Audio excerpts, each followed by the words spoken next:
Hello दोस्तों, कैसे हैं आप सभी। स्वागत है आप सभी का स्टडी विद रैंकर्स के यूट्यूब प्लेटफॉर्म पर। आज है हमारा यूपी पेट बैच का 9वां दिन और आज हम पढ़ने वाले हैं दिल्ली सल्तनत के बारे में।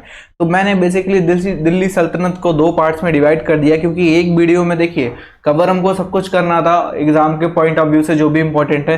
तो इस वजह से मैंने क्या किया है, दिल्ली सल्तनत को दो पार्ट्स में डिवाइड कर दिया है। ठीक है, आज हम देखेंगे मुख्यतः जो आपका गुलाम वंश था और खिलजी वंश था उसके बारे में, और फिर नेक्स्ट वीडियो में हम जो बाकी के तीन वंश बचते हैं आपके तुगलक, सैयद और लोधी वंश, उसके बारे में हम पढ़ने वाले हैं। ठीक है, तो स्टार्ट करते हैं आज का session. And this is all about me. मेरा नाम है ऋतुल प्रताप सिंह और मैंने क्लियर किए हैं सारे एग्जाम्स, और लास्ट ईयर मुझे मिले थे 98 percentile in UP pet examination.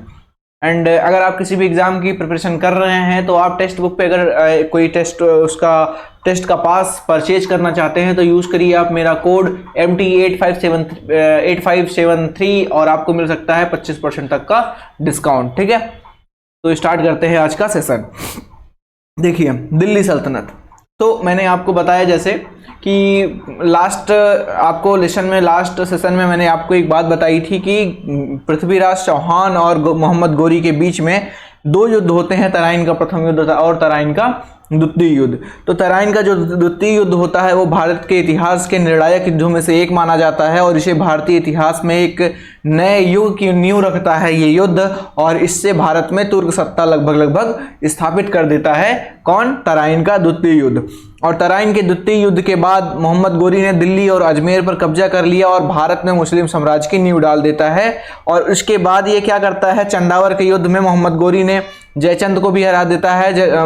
Mohammad Ghori Jaichand को हराता है। जयचंद कौन थे? वही जयचंद जो पृथ्वीराज चौहान के खिलाफ जाकर के पृथ्वीराज चौहान के खिलाफ साजिश रच करके किसको, मोहम्मद गोरी की सहायता करता है। उसी को कौन हरा देता है? मोहम्मद गोरी चंदावर के युद्ध में, और उसकी हत्या कर देता है। इसके बाद क्या होता है कि गोरी कुछ समय तक भारत में रहता है और 1206 ईस्वी में गोरी कुतुबुद्दीन ऐबक को भारत का नेतृत्व सौंपकर वापस अपने गृह प्रांत अपने वापस लौट जाता है, और रास्ते में पंजाब के खोखरों ने अचानक हमला करके उसकी हत्या कर देते हैं। ठीक है, तो ये कहानी थी पूरी की पूरी मोहम्मद गोरी के बारे में। मोहम्मद गोरी ने किस प्रकार से भारत पे अपना आधिपत्य जमाया, और अपने आधिपत्य जमाने के बाद अपने एक गुलाम जिसका नाम था कुतुबुद्दीन ऐबक, उसको अपना जो है राजकाज संभालने के लिए दे देता है और खुद चला जाता है कहाँ पे, निकल जाता है अपने घर की तरफ। ठीक है, तो यहीं से शुरुआत होती है दिल्ली सल्तनत की, यानी 1206 ईस्वी में शुरुआत होती है दिल्ली सल्तनत की। और दिल्ली सल्तनत का अगर समय देखा जाए तो ये शुरू होता है 1206 ईस्वी में, और ये खत्म कब होता है? ये खत्म होता है 1526 ईस्वी में, जब बाबर हराता है किसको? पानीपत के प्रथम युद्ध में इब्राहिम लोदी को हराता है। तो वहां पे दिल्ली सल्तनत का जो अंत होता है वो होता है। ठीक है, इसके बाद अब हम पढ़ेंगे एक एक सल्तनत, दिल्ली सल्तनत में किस तरह से जो 5 वंश हुए आपके, गुलाम वंश, खिलजी वंश, तुगलक वंश, सैयद वंश और लोधी वंश के बारे में, और एक एक करके पढ़ेंगे और पढ़ते ही रहेंगे। ठीक है, तो शुरुआत करते हैं गुलाम वंश के साथ। गुलाम वंश की स्थापना होती है कब? गुलाम वंश शुरू होता है 1206 में। अभी जब मैं गुलाम वंश पे पहुंचूंगा, गुलाम वंश को पढ़ाना चालू करूंगा तो बताऊंगा क्यों इसका नाम गुलाम वंश पड़ा। तो 1206 ईस्वी में शुरुआत होती है और इसकी जो समाप्ति होती है, इसका जो अंत होता है वो होता है 1290 ईस्वी में। गुलाम वंश के बाद आता है खिलजी वंश। गुलाम वंश के जस्ट बाद आता है खिलजी वंश। खिलजी वंश का जो समय है, जो शासनकाल का जो समय है, वो 1290 से 1320 ईस्वी तक रहता है। 1290 ईस्वी से 1320 तक, एक मिनट इरेज करने दीजिए, 1290 से 1320 ईस्वी तक किसका शासनकाल रहता है? खिलजी वंश का शासनकाल रहता है। इसके बाद तुगलक आ जाते हैं और तुगलक का राज हो जाता है भारत के ऊपर। ठीक है, तुगलक वंश आता है और तुगलक वंश का जो शासनकाल है वो माना जाता है 1320 ईस्वी से लेकर के 1414 ईस्वी तक। ठीक है, और तुगलक के बाद आते हैं सैयद आते हैं तुगलक के बाद, और इनका जो शासनकाल है वो माना जाता है 1414 ईस्वी से लेकर के 1451 ईस्वी तक। ठीक है, और सैयद के बाद जो आखिरी हैं वो हैं लोधी। ठीक है, लोधी वंश। लोधी वंश की शुरुआत होती है 1451 में और जो इनका अंत होता है वो होता है 1526 में पानीपत के प्रथम युद्ध के साथ। अगर इस तरीके से देखें कौन कितने वर्ष शासन किया, तो गुलाम वंश को आप जैसा देख पा रहे होंगे 84 साल, ठीक है, 84 साल। खिलजी वंश 30 साल। इसके बाद जो आपका तुगलक वंश था वो कितने साल, वो किया 94 साल, ठीक है। और सैयद वंश जो किया वो कितने साल किया, ये किया 37 साल। और लोधी वंश ने किया लगभग 75 साल, ठीक है। ठीक, ये शासन का दौर रहा। अगर सबसे कम देखा जाए तो दिल्ली सल्तनत में सबसे कम अगर किसी ने शासन किया तो वो सबसे कम शासनकाल किसका रहा है, वो रहा है खिलजियों का। और सबसे ज्यादा किसका रहा है, वो रहा है तुगलकों का, ठीक है। ये दो इंपॉर्टेंट क्वेश्चन हैं जो अक्सर पूछे जाते हैं एग्जाम्स में कि दिल्ली सल्तनत का सबसे बड़ा साम्राज्य, सबसे अधिक समय तक शासन करने वाला कौन सा वंश था, तो वो है तुगलक वंश। और सबसे कम समय तक शासन करने वाला कौन सा वंश था, तो वो था खिलजी वंश, ठीक है। इसके अलावा आपका जो क्वेश्चंस हैं और कुछ नहीं बनने वाले हैं टाइम पीरियड के बेसिस पे, यही आप याद रख लेंगे। टाइम पीरियड आपको याद करना है, कौन कितने साल किया वो तो आप निकाल ही लोगे अगर आपको टाइम पीरियड याद रहेगा, ठीक है। चलते हैं अब एक एक करके हम देखेंगे अपने जो वंश हैं, जैसे गुलाम वंश, खिलजी वंश, एक एक करके पढ़ेंगे। इस सेशन में आपको मैं गुलाम वंश के बारे में पढ़ाने वाला हूं, ठीक है।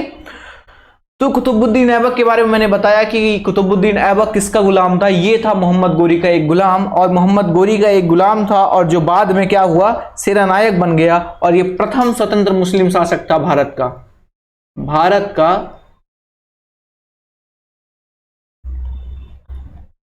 प्रथम स्वतंत्र मुस्लिम शासक था।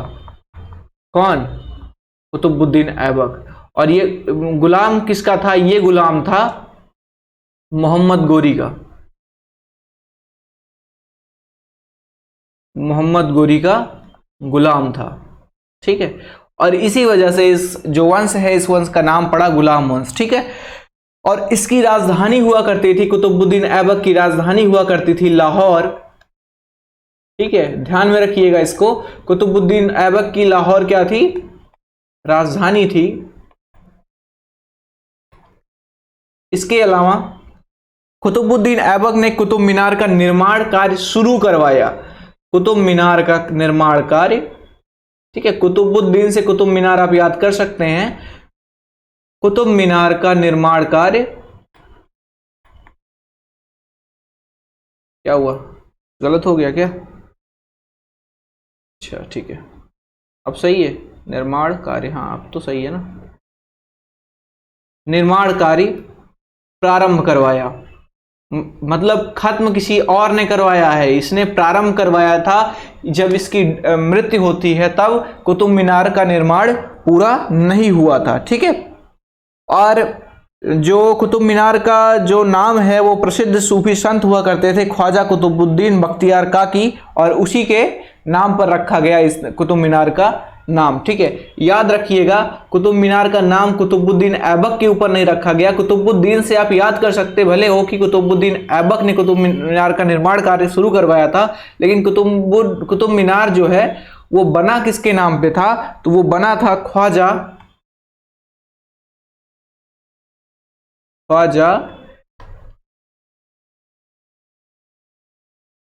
कुतुबुद्दीन बख्तियार काकी,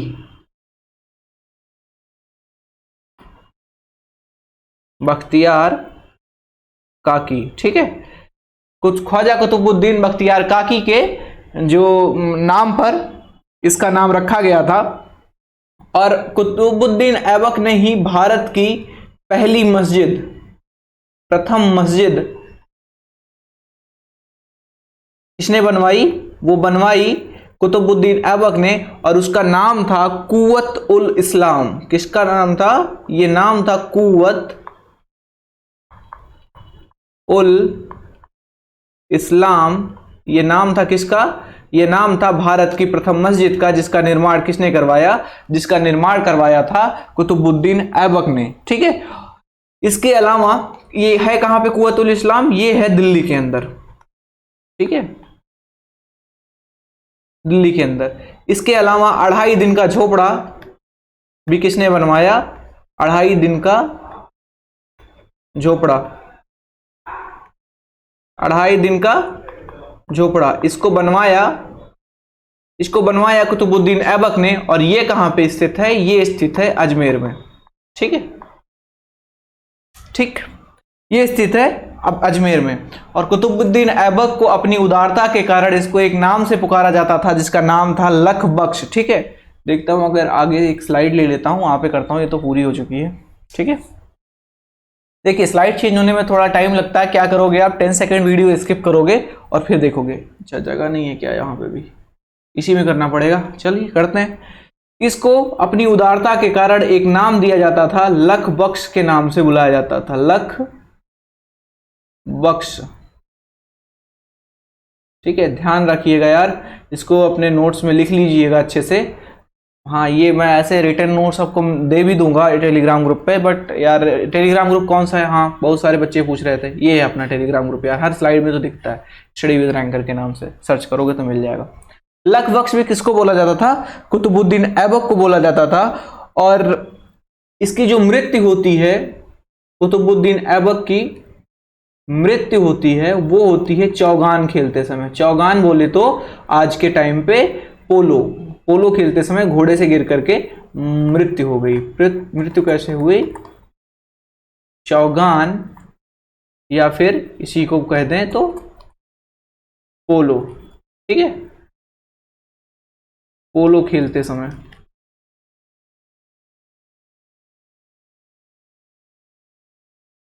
पोलो खेलते समय।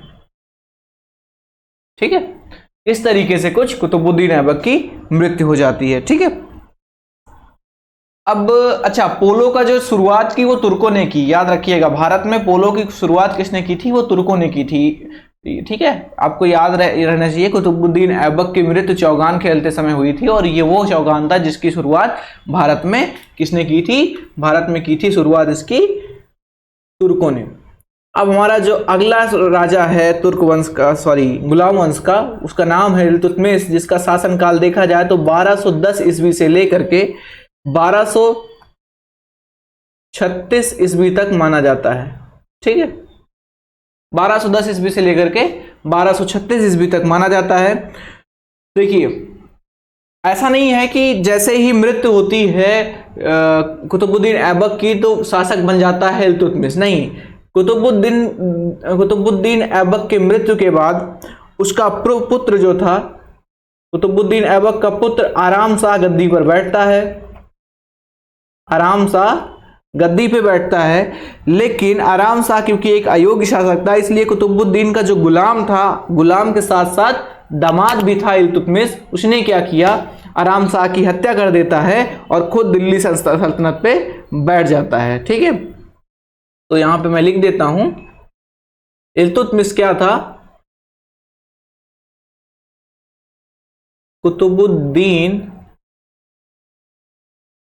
कुतुबुद्दीन का ये गुलाम और दामाद दोनों था, इसीलिए इसको गुलाम और दामाद दोनों था, इसीलिए इल्तुतमिश को गुलामों का गुलाम भी कहा जाता है।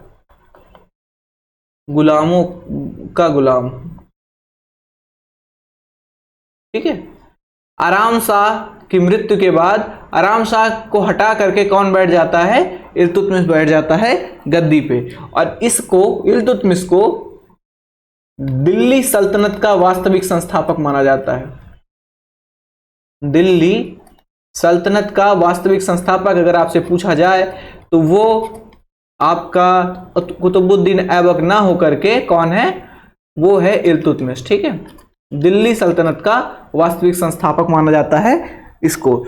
और कुतुब मीनार का काम पूरा किसने करवाया? वो पूरा करवाया कुतुब मीनार का कार्य पूर्ण करवाया किसने? इल्तुतमिश ने। ठीक है। इल्तुतमिश ने एक व्यवस्था शुरू की जिसका नाम था इक्ता व्यवस्था। इक्ता सिस्टम आपने पढ़ा होगा, कई सारे एग्जाम्स में डायरेक्टली क्वेश्चन पूछा गया है। बेसिकली इसमें किया क्या जाता था कि जो इक्ता व्यवस्था शुरू की, ठीक है, मैं ऐसे ओरली बता रहा हूं, ध्यान से सुन लीजिएगा। इक्ता व्यवस्था क्या होता है, इसमें क्या होता है कि जो अधिकारी होते हैं उनको नकद में वेतन न दे करके उसके बदले एक भूमि का टुकड़ा दे दिया जाता है, और ये भूमि जो होती है वो इक्ता कहलाती है, और इसे लेने वाला इक्तादार कहलाता है। और जो ये सिस्टम था उसको कहा जाता था इक्ता व्यवस्था। ठीक है, ध्यान में रखिएगा, इक्ता व्यवस्था की शुरुआत इल्तुतमिश ने की थी। और इक्ता क्या होता है, ये होता है जब जो नगद में वेतन दिया जाता है वो वेतन ना दे करके क्या किया जाता है, जो सरकारी अधिकारी होते हैं उनको दे दिया जाता है जमीन का एक छोटा सा टुकड़ा, और उससे जो उनको इनकम होती है, जो आय उनको प्राप्त होती है, वही उनका आय का मुख्य स्रोत होता है। और जो जमीन इस तरह से दी जाती है वो जमीन कहलाती है इक्ता, और इसे लेने वाला कहलाता है इक्तेदार। ठीक है, एक इंपॉर्टेंट क्वेश्चन पूछा जाता है इल्तुतमिश के से आपके एग्जाम में, वो ये है कि इसने क्या किया था, चांदी के टंके, मैं अभी एक इंटरेस्टिंग स्टोरी बताने वाला हूं, चांदी के टंके और तांबे के जीतल, तांबे के जीतल, ये सिक्के हैं कुछ। ठीक है, चांदी के जो सिक्के थे उनको टंके बोला जाता था, और तांबे के जो सिक्के थे उनको जीतल बोला जाता था। इनका प्रचलन शुरू किया और एक दिल्ली में टकसाल स्थापित की। ठीक है, और जो ये चांदी, टंका और जीतल का जो अनुपात होता था, मतलब एक टंका और एक जीतल के बीच में जो अनुपात होता था वो होता था 1:48 का। मतलब एक चांदी का टंका की छपाई होगी, मतलब बनाया जाएगा, तो 48 तांबे के जीतल बनाए जाते थे। ठीक है, इस तरीके से चांदी के टंके और तांबे के जीतल इसके टकसाल में बनाए जाते थे। ठीक है, अब आप देखिए एक इंटरेस्टिंग स्टोरी क्या है कि अभी मेरा एक एग्जाम था कुछ दिन पहले, वहां पे क्वेश्चन पूछा गया था कि इल्तुतमिश ने जो जीतल शुरू किया था वो किस धातु का बना हुआ था। मैं थोड़ा सा कंफ्यूज हो गया और मैंने राइट आंसर लिख दिया चांदी, क्लिक कर दिया चांदी, जबकि उसका राइट आंसर है तांबा। ठीक है, तो चांदी के टंके, तांबे के जीतल, ध्यान से इसको रखिएगा, बहुत कंफ्यूजन होती है। लोग क्या करते हैं, इसका उसमें कर देते हैं और इसका इसमें कर देते हैं। और ये दिल्ली का पहला शासक था जिसने सुल्तान उपाधि धारण कर स्वतंत्र सल्तनत स्थापित की थी, और इसने बगदाद के जो खलीफा हैं उनसे मान्यता प्राप्त की, और ऐसा करने वाला यह प्रथम मुस्लिम शासक बन गया। क्या किया इसने, ये इंपॉर्टेंट है, बगदाद के खलीफा से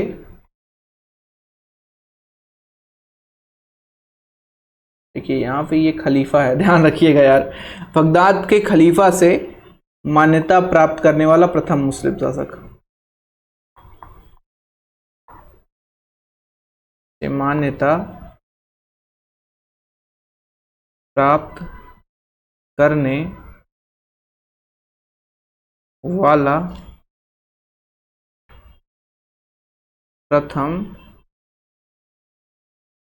मुस्लिम शासक। ठीक है, इल्तुतमिश क्या था, बगदाद के खलीफा से मान्यता प्राप्त करने वाला पहला मुस्लिम शासक था। इसके अलावा इसने एक काम किया जो बाद में चल करके गुलाम वंश के राजाओं के, जान लीजिए आपकी गले में एक जो होता है ना, गले की हड्डी बन जाना। ठीक है, तो गले की हड्डी साबित हुआ बाद में चल के, हालांकि इसके लिए काफी ये बेनिफिशियल था, बट इल्तुतमिश के बाद के जो राजा आए उनके लिए गले की हड्डी साबित हुआ। इसने क्या किया कि जो 40 योग्य तुर्क सरदार थे उनका एक दल बनाया जिसको बोला चालीसा या तुर्कान चहलगनी। ठीक है, इसने क्या किया, चालीसा का गठन करता है ये, और चालीसा किसको बोलते थे, चालीसा बोलते थे तुर्कान ए चहलगनी को, तुर्कान ए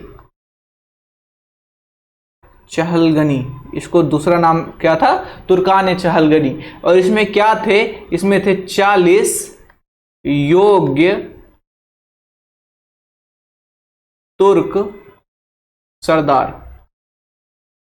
ठीक है। जो योद्धा थे, जो तुर्क 40 योग्य तुर्क योद्धा थे, सरदार थे, उनका एक दल बनाया जिसका नाम दिया चालीसा, और इसको एक और नाम से बोला जाता है तुर्कान चहलगनी। उसमें 40 योग्य तुर्क सरदार हुआ करते थे। इनका गठन किया जिससे और इसने क्या किया, ये पूरा का पूरा जो चालीसा था, इसने इल्तुतमिश की जो सफलताएं हैं उसमें अपना महत्वपूर्ण योगदान दिया है चालीसा के ग्रुप ने। 1221 ईस्वी में एक महत्वपूर्ण घटना होती है। 1221 ईस्वी में एक महत्वपूर्ण घटना होती है जब ख्वारिज्म का राजकुमार जलालुद्दीन मंगबारानी भाग करके भारत आता है, दिल्ली की सीमा में आ जाता है, और उसका पीछा करते करते चंगेज खान की जो आर्मी होती है वो पीछा करते करते दिल्ली की सीमा तक आ जाती है। और इसने एक जो है समझ दिखाता है एक तरह से, कि समझ ये क्या दिखाता है कि ये जलालुद्दीन मंगबारानी को, जो ख्वारिज्म के राजकुमार थे, उनको मंगोल सेना को वापस छोड़ दे देता है और दिल्ली को मंगोलों के आक्रमण से बचा लेता है।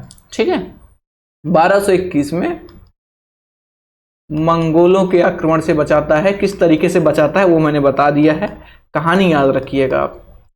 मंगोलों के आक्रमण से बचाता है। ठीक है, इसके अलावा इल्तुतमिश को भारत में गुंबद निर्माण का पिता बोला जाता है। ठीक है, इसको गुंबद निर्माण का पिता बोला जाता है। इसने अपने एक बेटे के, ये बताता हूं मैं वहां पे, गुंबद, पहले ये लिख देता हूं, गुंबद निर्माण का पिता इसको बोला जाता है भारत के अंदर।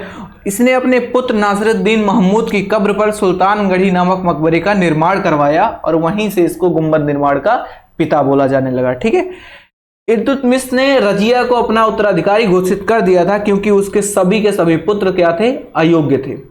रजिया को उत्तराधिकारी बना दिया, रजिया को उत्तराधिकारी बनाया। ठीक है, इसने क्या किया, रजिया को उत्तराधिकारी बना दिया क्योंकि इसके सारे के सारे पुत्र क्या थे, अयोग्य थे। हालांकि इल्तुतमिश की जब मृत्यु होती है तो ऐसा नहीं है कि उसके तुरंत बाद, इल्तुतमिश की मृत्यु कब हो जाती है, इल्तुतमिश की मृत्यु हो जाती है 1236 ईस्वी में। और उसके बाद क्या होता है, इल्तुतमिश के बाद उसका पुत्र रुकनुद्दीन फिरोज शाह गद्दी पे बैठता है। अब इल्तुतमिश की मृत्यु हो चुकी है, मैं यहां से बता रहा हूं आपको। 1536 ईस्वी में इल्तुतमिश की मृत्यु के बाद उसका पुत्र, जिसका नाम था रुकनुद्दीन फिरोज शाह, रुकनुद्दीन फिरोज शाह, जबकि उत्तराधिकारी कौन थी, रजिया थी, इसके बावजूद रुकनुद्दीन फिरोज शाह गद्दी पे बैठता है, ये राजा बनता है। और राजा मतलब सुल्तान, ठीक है, उस समय सुल्तान था ना, गद्दी पे बैठता है। और गद्दी पे बैठने के बाद रुकनुद्दीन ने क्या करता है, अपना पूरा का पूरा शासन कार्य अपनी माँ को दे देता है। इनकी माँ का नाम था शाह तुर्कान, और उनको दे देता है। और उसके बाद ये रुकनुद्दीन फिरोज शाह ये गद्दी पे मात्र 6 महीने तक, लगभग 6 महीने, ठीक है, मुझे एग्जैक्ट फिगर अभी याद नहीं है, 6 महीने कुछ दिन तक ही बैठा रहता है, लगभग 6 महीने, ऐसे याद रखिए, ज़्यादा इंपॉर्टेंट भी नहीं है। तो लगभग 6 महीने ये शासन पे रहता है। और रजिया ने इस पे बाद में क्या करती है, रजिया राजगद्दी पे बैठने में सफलता पा जाती है किसी तरीके से। ठीक है, ये इनके प्रकार वो गद्दी पे बैठती है, 1536 में ही बैठती है। ठीक है, ध्यान रखिएगा। चलते हैं अब रजिया सुल्तान पे। दिल्ली की प्रथम व अंतिम, दिल्ली क्या, भारत की बोलो, दिल्ली की प्रथम व अंतिम महिला मुस्लिम शासिका, महिला मुस्लिम शासिका कौन थी, रजिया। ठीक है, रजिया सुल्तान, रजिया गुंडों में फंस गई देखिए, ठीक है, 1236 से 1240 ईस्वी तक इसका शासनकाल था। ठीक है, अब देखिए, पहली बार कोई मुस्लिम शासिका गद्दी पे बैठी थी, तो इससे क्या हुआ, इससे लोगों में जो सुल्तान के जो करीब हुआ करते थे, मतलब जो सरदार हुआ करते थे, उनके बीच में एक जो होता नहीं, एंटी फेमिनिज्म का भाव होता है, वो उत्पन्न हो जाता है। रजिया लेकिन हालांकि सैनिक वेशभूषा धारण करती थी, पर्दा करना बंद कर देती है और हाथी पे चढ़कर जनता के बीच जाना शुरू कर देती है। और रजिया घोड़े पे सवार होकर के युद्ध के मैदान में भी जाया करती थी, ठीक है। लेकिन सिंहासन पे बैठते ही रजिया ने क्या किया, कूटनीति से काम लिया और अमीर वर्ग में फूट डाल दी। ये अभी तो आपने देख रहे हैं कि अमीर वर्ग में फूट पड़ती है, किसने, रजिया ने डाली। क्यों डाली, क्योंकि वही मैंने आपको बताया कि कोई एक महिला पहली बार शासिका बनी थी, जिससे ईर्ष्या का जो भाव था वो उत्पन्न हो चुका था किसके अंदर, दिल्ली सल्तनत के अंदर, ठीक है। अब रजिया ने क्या किया, एक अबिसीनिया निवासी एक गुलाम था जिसका नाम था जलालुद्दीन याकूत। कहाँ का निवासी था, मैं उस जगह का नाम लिखता हूं, अबिसीनिया।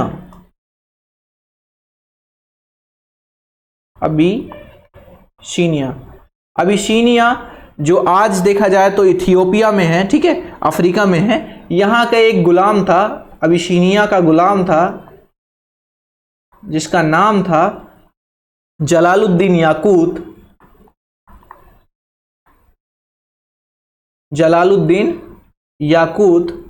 और ये क्या करती है, जलालुद्दीन याकूत को काफी महत्व देना चालू करती है, काफी इंपॉर्टेंस देना चालू करती है और उसे शाही अस्तबल का प्रमुख का पद दे देती है। शाही अस्तबल के प्रमुख का पद, इसको बना देती है शाही अस्तबल का प्रमुख। और यहीं से शुरू होती है पूरी कहानी रजिया के डिक्लाइन की, ठीक है, शाही अस्तबल का प्रमुख बना देती है।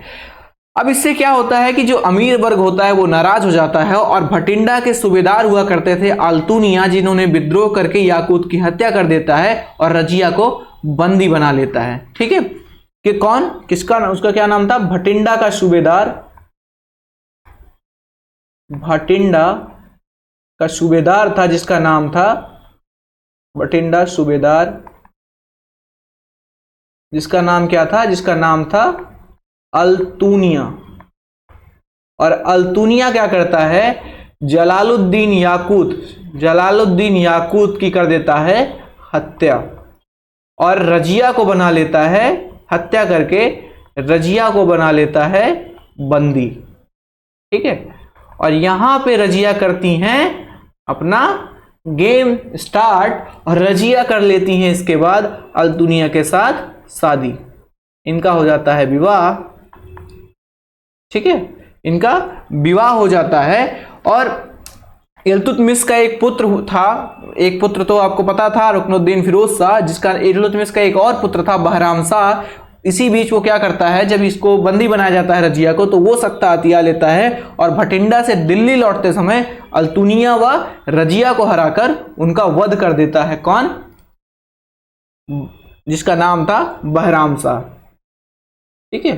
देखिए मैं लिख देता हूं यहां पे अल्तुनिया, ठीक है, फिर से लिख दूं, फिर से लिख देता हूं यार, अल्तुनिया एंड रजिया, दोनों की हत्या कौन करता है, ये करता है बहराम शाह। दोनों की हत्या कौन करता है, बहराम शाह करता है। और ये कब करता है, जब भटिंडा से दिल्ली लौट रही होती हैं कौन, रजिया और अल्तुनिया। बहराम शाह कौन था, ये था इल्तुतमिश का पुत्र, इल्तुतमिश का पुत्र, ठीक है। तो ये भाई साहब कर देते हैं अपनी ही बहन की हत्या, ठीक है। अब रजिया के बाद देखा जाए तो कई सारे राजा आए, जिसमें बहराम शाह खुद 1240 से 1242 के बीच में, ये 40 में हत्या होती है, तो अब बहराम शाह क्या करेंगे, आ जाएंगे सत्ता में। तो 1240 से 1242 तक ये चलेंगे।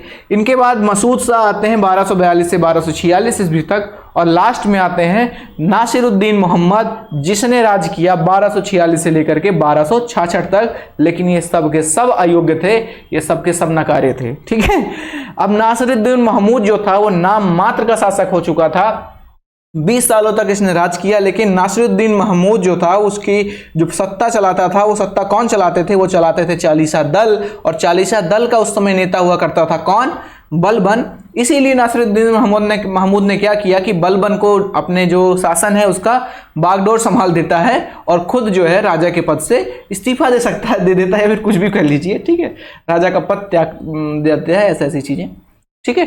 तो अब नासिरुद्दीन महमूद ने क्या किया, त्याग दे दिया है बलबन, अपना त्याग दिया है अपना सिंहासन, किसके नाम पे, बलबन के नाम पे, और बलबन बन चुका है कौन, अब सुल्तान बन चुका है। बलबन गद्दी पे बैठता है 1266 ईस्वी में, और यहीं से शुरुआत होती है कुछ महत्वपूर्ण चीजों की जो मैं भी आपको बताने वाला हूं।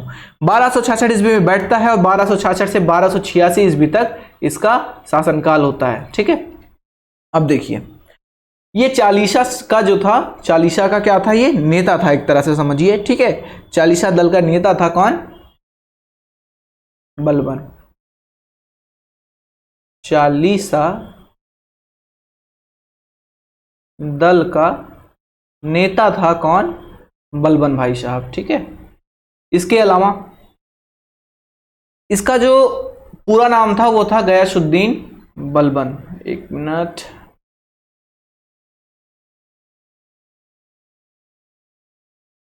मैं चेंज करना चाहता हूं, कलर चेंज हो नहीं रहा है, चेंज तो होना पड़ेगा, है ना, ठीक है। चालीसा दल का नेता था बलबन, और इसका पूरा नाम क्या था, नहीं हुआ क्या, गयासुद्दीन, कोई बात नहीं, ऐसे रेड में ही पढ़ लो, गयासुद्दीन बलबन, ठीक है। गयासुद्दीन बलबन इसका पूरा नाम था, ठीक है।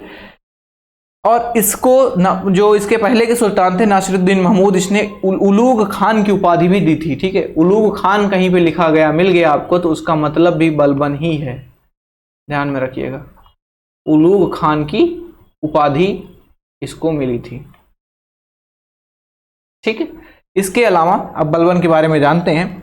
तो बलबन का जो सिंहासन रोहड़ होता है, जो सिंहासन पे इसको बैठाया जाता है, वो बहुत अजीब परिस्थितियों में हुआ था। उसके जो सामने एक सबसे अहम कार्य था वो क्या था, सुल्तान की शक्ति और प्रतिष्ठा को पुनर्स्थापित करना। क्योंकि पिछले 20 से 25 सालों में क्या हुआ था, जो क्योंकि सारे के सारे जो भी शासक थे वो अयोग्य शासक थे।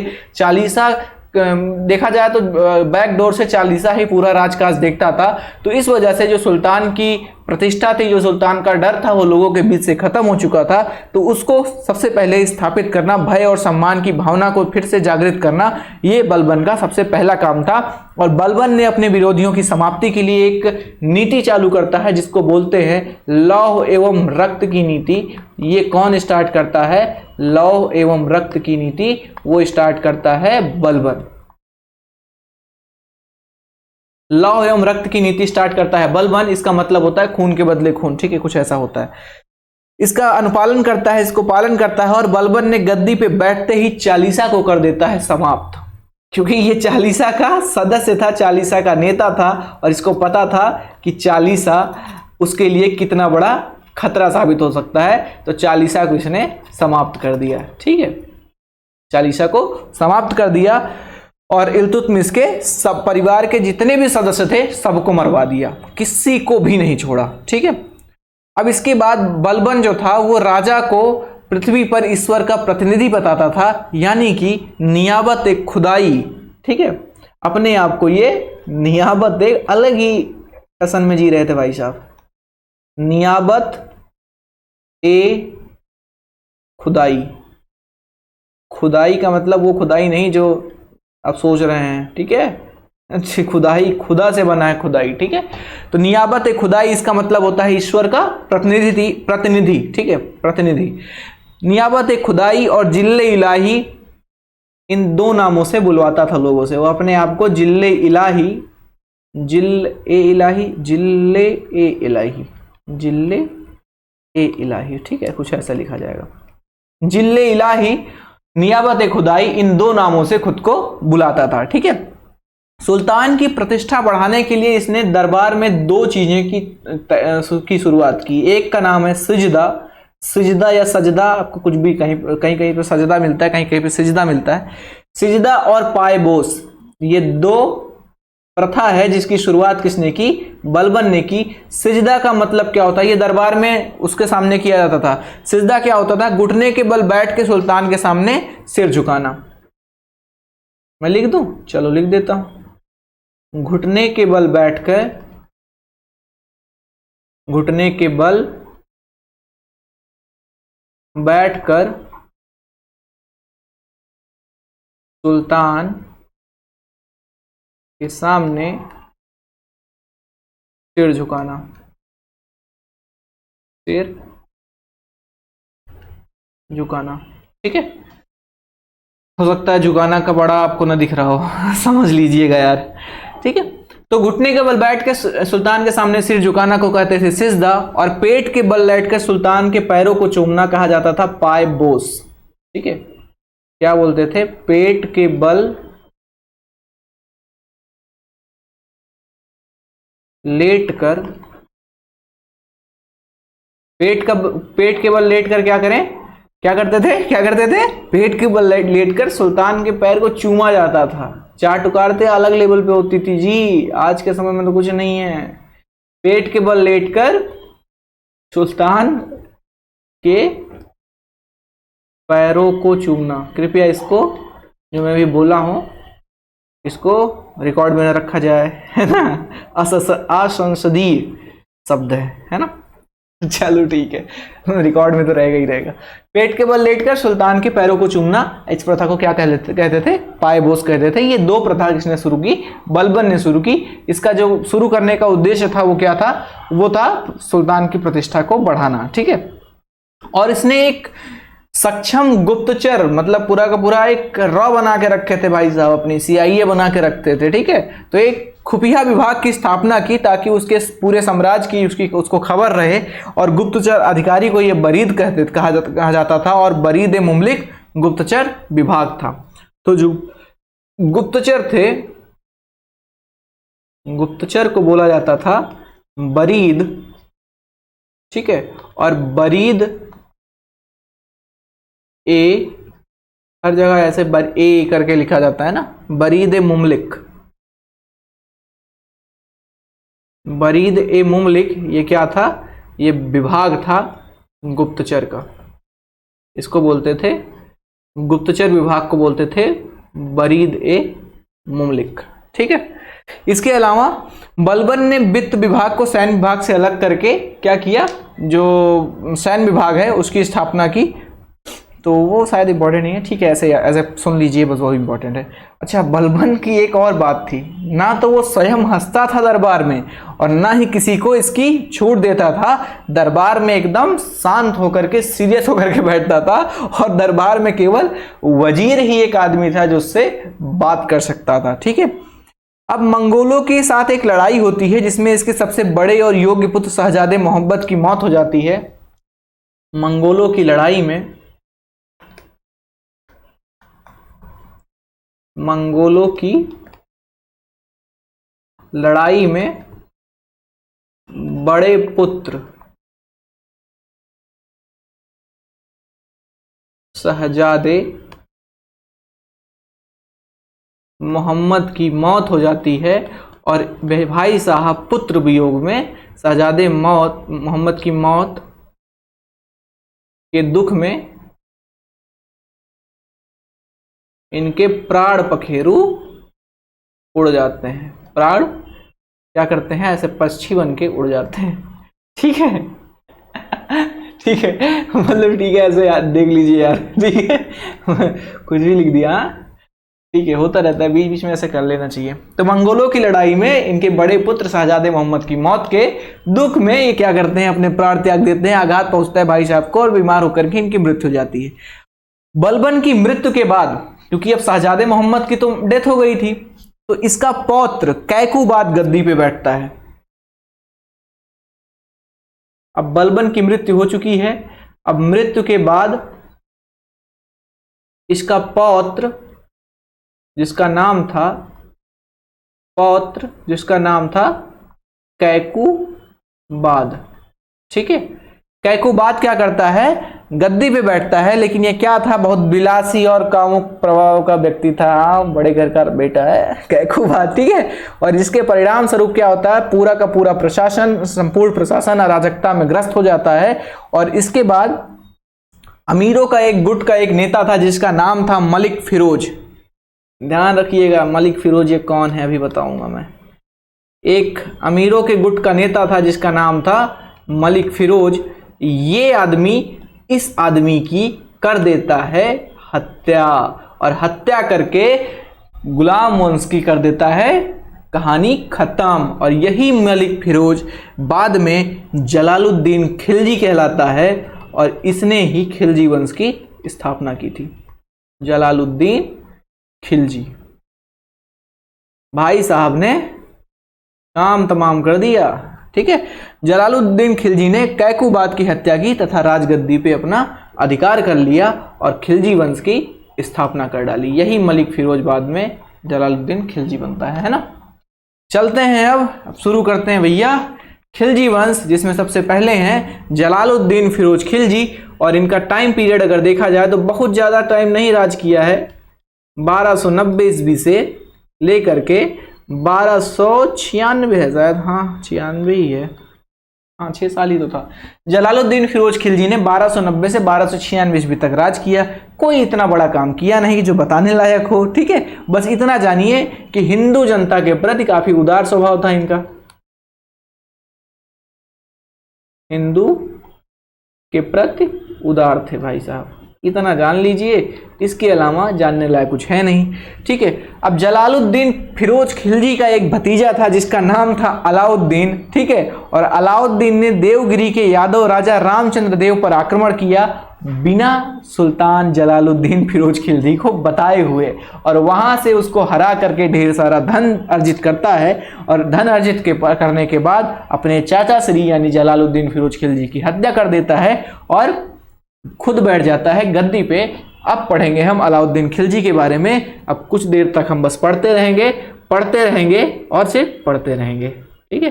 तो 1296 ईस्वी में गद्दी पे बैठता है अपने चाचा जलालुद्दीन फिरोज खिलजी की हत्या करने के बाद, और इसका जो टाइम पीरियड है वो 1316 ईस्वी में इसकी डेथ होती है। तो टोटल देखा जाए तो 20 साल है ना, कितना हुआ 96 से 16, 20 साल ही तो हुआ, नहीं हाँ 20 साल हुआ, ठीक है। 20 साल इसका शासन रहता है। तो अलाउद्दीन का जब मतलब सिंहासन पे ये बैठता है उस समय सल्तनत का जो साम्राज्यवादी युग है वो शुरू होता है। इसका क्या मतलब हुआ सर, देखिए अलाउद्दीन खिलजी से पहले बलबन और अलाउद्दीन खिलजी से पहले अगर आप देखिए, अलाउद्दीन खिलजी से पहले ही देखिए तो बलबन के समय में भी देखिएगा आप तो आपको लड़ाइयाँ बिल्कुल से नहीं मिलेंगी। वहाँ पे लड़ाइयाँ हुई ही नहीं है, कोई अपना साम्राज्य बढ़ाने के बारे में सोचा ही नहीं है। साम्राज्य के अंदर ही इतनी प्रॉब्लम्स थी कि वो जूझ रहे थे अपने साम्राज्य के अंदर की प्रॉब्लम से। किसी ने भी लंबे समय तक कोई युद्ध लड़ा नहीं था, ठीक है। उत्तर भारत के राज्यों के प्रति इसकी नीति जो थी वो राज्य विस्तार की थी, जबकि जो दक्षिण भारत थे वहां पे इसकी जो नीति थी वो क्या थी कि भैया बस आप हमारी अधीनता स्वीकार कर लीजिए और हमें हर सालाना पैसा भेजते रहिए, ठीक है। तो इस तरीके से इसकी कुछ नीति थी। अलाउद्दीन की जो पहली महत्वपूर्ण सफलता है वो है गुजरात विजय, ठीक है। इसकी जो पहली विजय होती है वो होती है गुजरात में, गुजरात विजय, ठीक है। गुजरात विजय 1299 में उलूग खान और नुसरत खान दो ऐसे इनके कमांडर थे, ऐसे मानिए, ठीक है। दो उलूग खान और नुसरत खान, उनके नेतृत्व में अलाउद्दीन की सेना ने क्या किया, गुजरात की राजधानी जो अनहिलवाड़, आपको मैंने जब पढ़ाया था राजपूत राजाओं के बारे में कल तो वहां भी बताया था अनहिलवाड़ के बारे में। तो अनहिलवाड़ पे आक्रमण होता है और बघेल के शासक थे रायगढ़ देवद्रुत्ति, उनको हरा करके उसकी जो पुत्री थी देवल देवी के साथ वो भाग जाते हैं और कमला देवी क्या करती हैं, विजेताओं के साथ हाथ लगी और उससे फिर अलाउद्दीन ने क्या किया, सम्मानपूर्वक विवाह कर लिया, ठीक है। ये इंपॉर्टेंट नहीं है गुजरात विजय कब हुई, बस इतना जान लीजिए 1299 ईस्वी में गुजरात विजय होती है अलाउद्दीन खिलजी की, ठीक है। बाकी जितनी कहानी बताया उससे क्वेश्चन नहीं पूछा जाए। कहानी मैं इसलिए बताता हूँ क्योंकि इतिहास में कहानी नहीं पढ़ोगे तो यार पढ़ोगे क्या, डेट पढ़ोगे केवल, कहानी ही तो है इतिहास, है ना। कहानी से पढ़ोगे तो इंटरेस्ट बढ़ेगा और फिर मजा आएगा आपको पढ़ने में और फिर आपकी चीजें याद रहेंगी, है ना, कहानी को बना बना के, ठीक है। गुजरात विजय के समय पे ही नुसरत खान ने हिंदू से मुस्लिम बनाए गए दास मलिक कफूर को खरीदा। मलिक कफूर, मलिक की मालिक, मलिक हाँ मलिक काफूर था, ठीक है। मलिक काफूर को खरीदा, कितना दे करके, कितना पैसा दिया था इसको? दिया था 1000 दिनार दे के खरीदा। मलिक कफूर को 1000 दिनार दे करके खरीदा। और यही मलिक कफूर बाद में 1000 दिनारी के नाम से फेमस हुआ, ठीक है। यही मलिक कफूर बाद में 1000 दिनारी के नाम से फेमस होता है। इसके अलावा जो यही फिर बाद में मलिक कफूर अलाउद्दीन का महान सेनापति और मलिक नायब भी बनता है, ठीक है। मलिक नायब भी यही बनता है, मलिक कफूर ही, मलिक नायब। अभी मैं बताऊंगा आपको मलिक कफूर के बारे में पूरी कहानी, ठीक है। मलिक नायब, ठीक। अब गुजरात विजय के बाद अलाउद्दीन राजपूताना की ओर उन्मुख होता है और जहां पे ये पृथ्वीराज तृतीय के वंशज हमीर देव से रणथंभौर को जीत लेता है। मैं अभी उत्तर भारत विजय अभियान को एक पूरा बाकायदा बताऊंगा। एक इंपॉर्टेंट चीज यहाँ पे घटना घटित होती है 1303 ईस्वी में, जिसके बारे में बहुत बड़ी कंट्रोवर्सी हुई। एक भाई साहब में तप्पड़ उप्पड़ खा गए मूवी बनाने के चक्कर में, है ना। मेवाड़ की राजधानी चित्तौड़ पर आक्रमण होता है 1303 ईस्वी में। मेवाड़ पर आक्रमण होता है 1303 ईस्वी में। और उस समय जो मेवाड़ के राजा थे उनका नाम था रावल रतन सिंह। क्या नाम था इनका? इनका नाम था रावल रतन सिंह। रावल रतन सिंह के ऊपर आक्रमण करता है और जो अलग अलग राजपूती स्रोत हैं और मलिक मोहम्मद जायसी की किताब है उसमें मलिक मोहम्मद जायसी किताब का क्या नाम है? पद्मावत, ठीक है। पद्मावत के हिसाब से जो चित्तौड़ पर आक्रमण करने के पीछे अलाउद्दीन का जो मुख्य उद्देश्य था वो रतन सिंह की रानी पद्मिनी को हासिल करना था। बट ये जो है बहुत सारे विद्वानों में मतभेद है, कुछ क्लियर नहीं है इसके बारे में। तो मेवाड़ पर आक्रमण 1303 ईस्वी में होता है। रावल रतन सिंह वहां पे क्या थे? शासक थे उस समय, ठीक है। अब उत्तर भारत विजय अभियान को अगर मैं आपसे एक लाइन में बोलूं तो उत्तर भारत जो विजय अभियान चालू हुआ किसका? अलाउद्दीन खिलजी का। वो कुछ इस तरीके से चला विजय अभियान। कैसे चला देखिए। शुरुआत होती है गुजरात के साथ, ठीक है। पहले गुजरात जाता है और गुजरात में अनहिलवाड़ पे आक्रमण करके वहां जीतता है, गुजरात को जीतता है। और गुजरात के बाद ये बढ़ता है कहां पे? रणथंभौर में, जहां पे मैंने अभी पृथ्वीराज तृतीय के वंशज थे उनको हराया। रणथंभौर कुछ ऐसे लिखा जाएगा जी, ठीक है। रणथंभौर पे आक्रमण करता है, रणथंभौर को जीतता है और उसके बाद पहुंचता है चित्तौड़। चित्तौड़ के बाद इसका विजय अभियान पहुंचता है मालवा। मालवा के बाद इसका विजय अभियान पहुंचता है धार। धार के बाद इसका विजय अभियान पहुंचता है चंदेरी। कहां पहुंचता है? चंदेरी। और चंदेरी के बाद पहुंचता है कहां पे? चंदेरी के बाद पहुंचता है सिवाना और सिवाना के बाद जालौर। लिख देता हूं सिवाना। और सिवाना के बाद इसका विजय अभियान कहां पहुंचता है? ये पहुंच जाता है जालौर, ठीक है। इस तरीके से इसका विजय अभियान चलता है उत्तर में, ठीक है। अब देखिए स्लाइड चेंज होने में थोड़ा सा टाइम लगा है, तो आप क्या करोगे? 10 सेकेंड स्किप कर लोगे वीडियो को, ठीक है। याद रखना इसको। अब बढ़ते हैं अपने अगले टॉपिक की तरफ। अगले टॉपिक का मतलब अलाउद्दीन खिलजी के बारे में ये भी पढ़ रहे हैं। अभी बहुत कुछ पढ़ना है अलाउद्दीन खिलजी के बारे में। अरे बहुत कुछ चीज़ें इसने सुधारी हैं, तो सब कुछ एक एक करके पढ़ेंगे। इंपॉर्टेंट है आपके एग्जाम पॉइंट ऑफ व्यू से। दिल्ली सल्तनत से कुछ पूछ सकता है तो वो यही पूछ सकता है। इसके अलावा आई डोंट थिंक कि कुछ पूछेगा भी, ठीक है। इसको ध्यान में रखना। 1 मिनट में पानी पी लूँ क्या? बोलते बोलते यार गला सूख गया। थोड़ा सा गैप दे दो।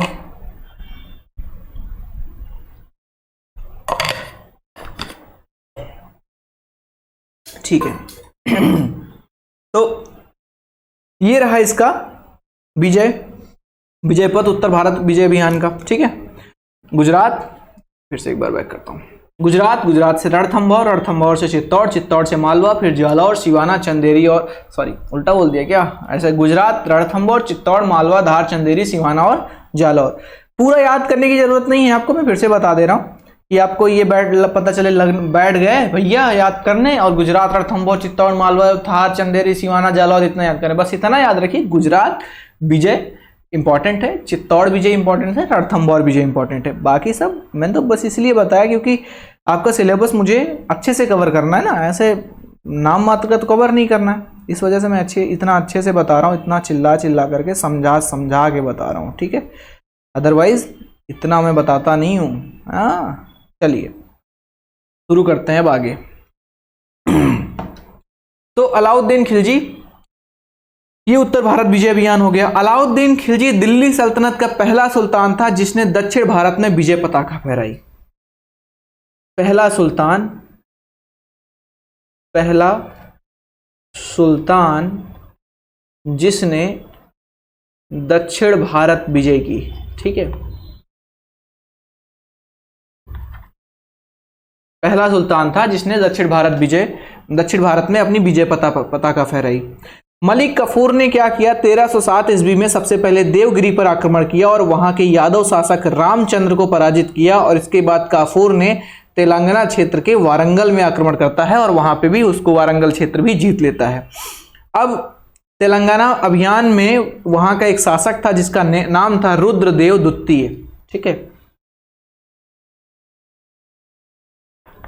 तेलंगाना में वहां का शासक था जिसका नाम था रुद्रदेव सेकेंड, और इन भाई साहब ने क्या किया था, मलिक कफूर को भेंट किया था कोहिनूर हीरा।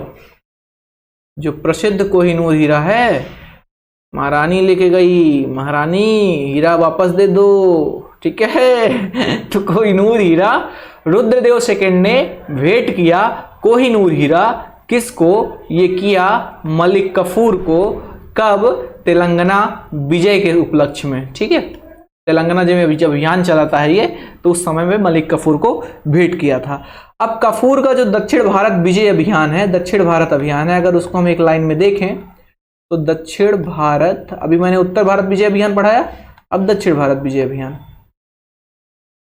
तो अगर इसको देखें, ठीक है, तो कुछ इस तरीके से शुरुआत कहां से होती है, अभी मैंने चिल्ला के बताया। एक देवगिरी के शासक थे, यादव शासक थे रामचंद्र, उनको हराता है।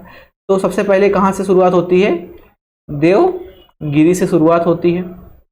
देवगिरी के बाद वारंगल पहुंचते हैं भाई साहब, वारंगल में अच्छे से हराते हैं, फिर पहुंच जाते हैं कहां, फिर पहुंच जाते हैं द्वार समुद्र। ठीक है, द्वार समुद्र के बाद फिर कहां पहुंचते हैं, द्वार समुद्र के बाद जो आगे इनकी यात्रा चलती है वो जाती है मालाबार। द्वार समुद्र के बाद कहां पे,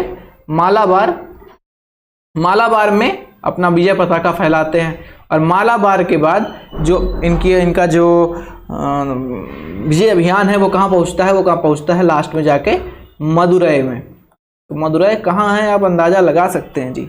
ठीक है, तो ये पहला समय था जब मुस्लिमों की सेना दक्षिण में मदुरै तक पहुंची और साथ में मंदिरों से जो लूटी गई अकुल संपत्ति थी उसको लेकर लौटी। ठीक है, अब इस अभियान की जो सफलता के बाद है वो अलाउद्दीन ने मलिक कफूर को, इस अभियान के बाद अलाउद्दीन ने क्या किया, मलिक कफूर को मलिक नायब, अपने साम्राज्य का मलिक नायब नियुक्त किया। किसको, मलिक कफूर को मलिक कफूर को मलिक नायब बना दिया गया इन विजयों के बाद। ठीक है, मलिक नायब बहुत बड़ा काम था ही एक तरह से देखा जाए। ठीक है, आज तक कोई नहीं कर पाया था। अब ये रहा पूरा का पूरा किसके बारे में, अलाउद्दीन खिलजी के बारे में और उसका शासनकाल के बारे में।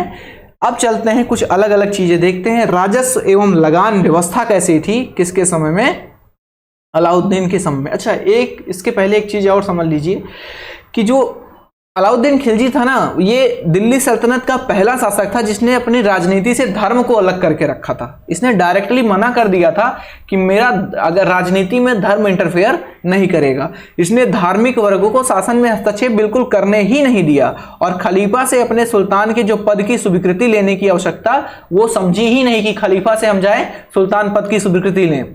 ठीक है, उसकी खलीफा की स्वीकार्यता जरूरी होती थी ना, उनकी स्वीकृति देना जरूरी होता था। तो ये कुछ समझे ही नहीं, कहता ठीक है मुझे चाहिए ही नहीं। ठीक है, इस प्रकार इसने शासन में ना तो इस्लाम के सिद्धांतों का सहारा लिया और ना ही उलेमा वर्ग की सलाह ली और ना ही खलीफा के नाम का सहारा लिया। ठीक है, और इस तरीके से इसका पूरा का पूरा राज्य चलता था, प्रशासन चलता था। अब राजस्व और कर पे अगर हम आए तो जो अलाउद्दीन का उद्देश्य था वो सल्तनत का आंतरिक पुनर्गठन था, जिसके अंतर्गत जो बिचौली हुआ करते थे उनको खत्म करके गांवों से के लोगों से सीधा संपर्क साधा जा सके। ठीक है, तो अलाउद्दीन का ये मेन उद्देश्य था। और इसने क्या किया, भूमि की उत्पादकता है उसके आधार पर जो कर निर्धारित किए, मतलब जितना पहले क्या होता था कि भैया इतना किलो या इतना क्विंटल आपको देना है तो देना है, यहाँ पे ऐसा नहीं था। इसने क्या किया कि जितना पैदा हो रहा है भैया, किसानों के साथ इसने काफी अच्छा किया कि जितना आप उगा पा रहे हो उत्पादकता के हिसाब से आप कर दीजिए, मतलब टैक्स आप जितना आप उगा रहे हो, जितना पैदा हुआ है उस हिसाब से दीजिए। इस हिसाब से नहीं कि पता चला सूखा पड़ गया आप खरीद के दे रहे हो या फिर आपको उसका वहन करना पड़ रहा है, ऐसा कुछ नहीं था। ठीक है, इसने क्या किया, भूमि को बिस्सों में नापने की प्रथा चालू की।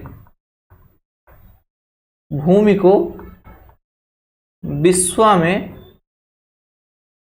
नापने की प्रथा किसने चालू की, ये चालू की खिलजी साहब ने, अलाउद्दीन खिलजी ने। ठीक है, इसके अलावा राज्य को जो भी उत्पादन या बिस्वा का आधा हिस्सा मिलता था उसे क्या कहा जाता था, खराज कहा जाता था। उत्पादन का आधा हिस्सा मिलता था, उत्पादन का 1/2 हिस्सा वो मिल जाता था राज्य को, वो मिल जाता था राज्य को, और इस हिस्से को क्या कहा जाता था, इस हिस्से को खराज बोला जाता था। ठीक है, ओके, समझ में आया। लिखते रहिए, सब कुछ लिखते रहिए। और राजस्व को एकत्र करने के लिए एक पोस्ट इसने सृजित किया, पोस्ट का सृजन किया, पोस्ट चालू किया राजस्व को कलेक्ट करने के लिए, इकट्ठा करने के लिए, इकट्ठा करने के लिए एक पद बनाया जिसका नाम रखा इसने क्या, मुस्तखराज, मुस्तखराज। ठीक, इसका नाम क्या रखा, मुस्तखराज रखा। राजस्व को इकट्ठा करने के लिए एक पद बनाया इसने, इसको मुस्तखराज नाम रखा। ठीक है, अब बढ़ते हैं जो अलाउद्दीन खिलजी के समय की बाजार व्यवस्था है वो कैसे थी। तो देखिए, बाजार व्यवस्था में जो मैंने देखा है और पढ़ा है वो मुझे बहुत अच्छी लगी कि इन्होंने किस तरीके से उस समय पे बाजार अपना मेंटेन करके रखते थे। तो जितने भी खाने की सामान से लेकर के जो घोड़े थे, पशु थे, दास थे, ये सभी की सभी वस्तुओं की जो कीमतें थे ये राज्य निर्धारित कर देता था, और राज्य की अनुमति के बिना वस्तुओं का जो मूल्य था उसमें कोई चेंजेस नहीं किए जाते थे। ऐसा नहीं कि भैया इस चौराहे पे 10 रुपए का बिक रहा है, अगले चौराहे पे 12 रुपए का बिकेगा, नहीं। राज्य क्या करता था, सभी चीजों के दाम पहले से निश्चित कर देता था। ठीक है, ये सब चीजें लिखने की नहीं है, ये सब चीजें माइंड में रखिए, या फिर अगर आप चाहते हो तो ऐसे छोटे छोटे पॉइंट्स आप बना के लिख सकते हो, बट आपके एग्जाम के पॉइंट ऑफ व्यू से इंपॉर्टेंट नहीं है।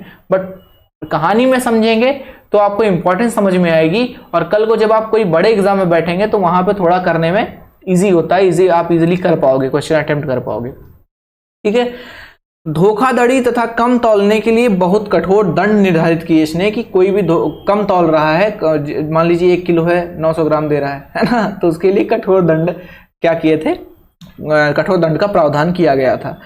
अलाउद्दीन ने राजस्व व्यवस्था से भ्रष्टाचार और लूट को समाप्त करने के लिए एक नया विभाग बनाया जिसका नाम था दीवान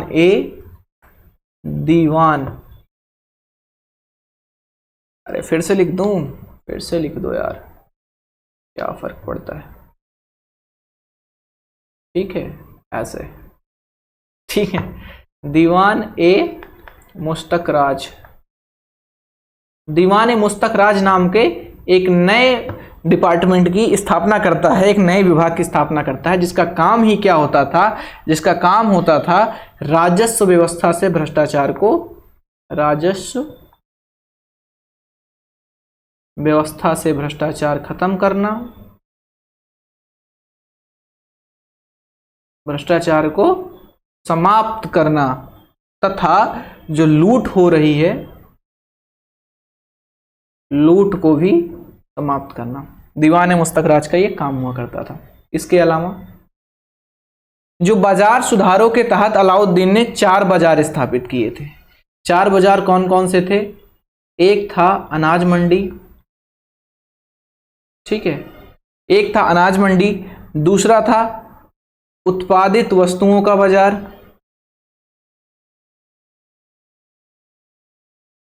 उत्पादित वस्तुओं का बाजार।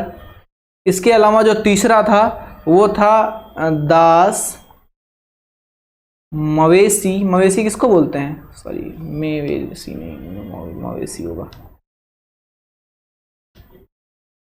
मवेशी, दास मवेशी।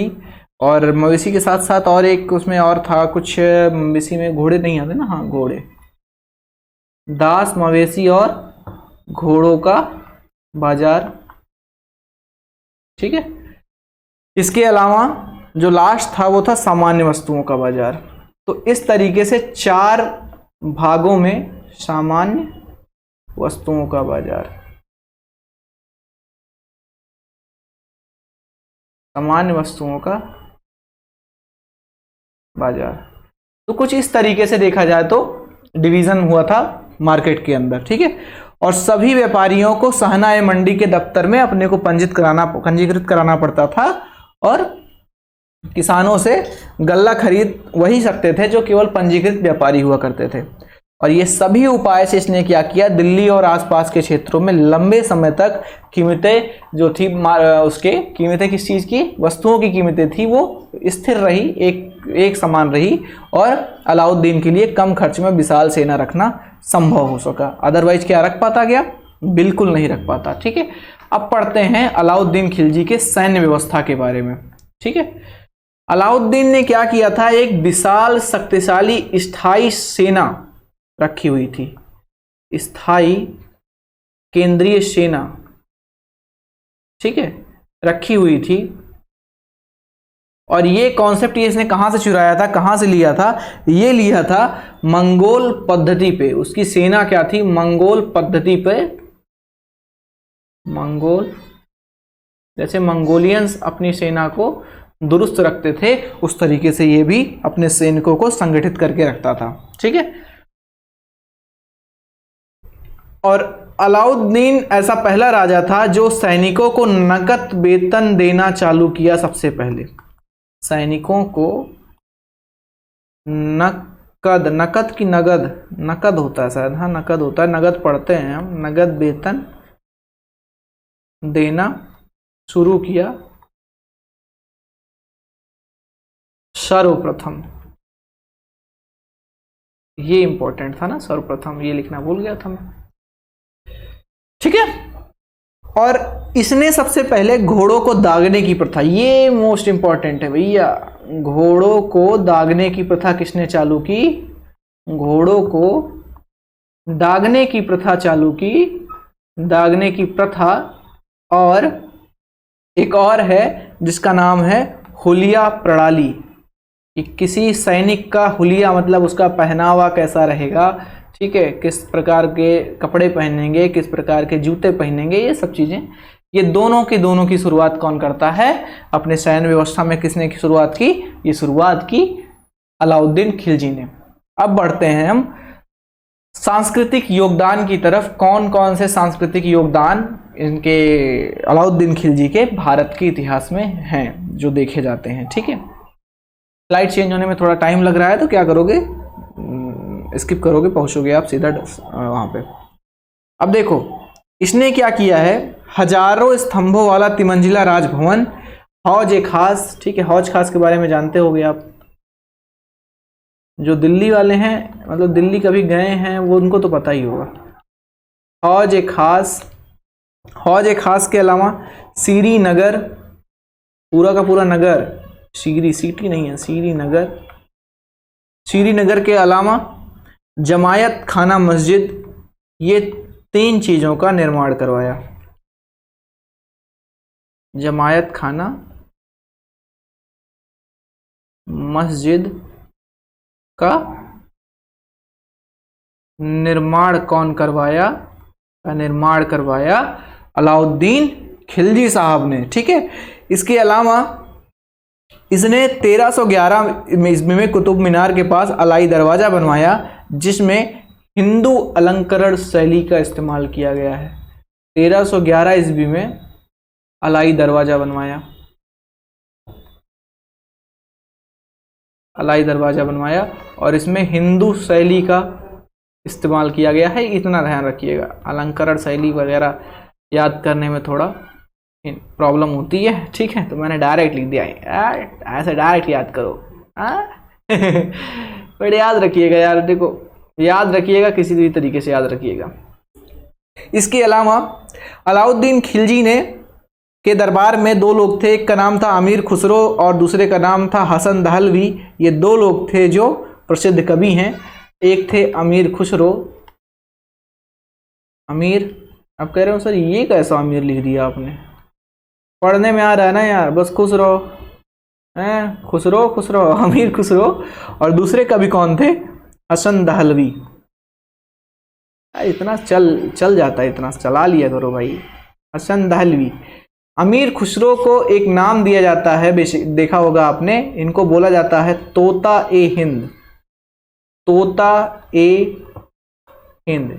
तोता ए हिंद कहीं कहीं पे मिलेगा, कहीं पे तूतिया ए हिंद मिलेगा, कहीं तूती ए हिंद मिलेगा, कुछ भी मतलब, तो कहीं पे भी तोता तूती तूती कुछ भी दिख जाए तो वो अमीर खुसरो के बारे में बात हो रही है, ठीक है, ध्यान रखिए, ठीक।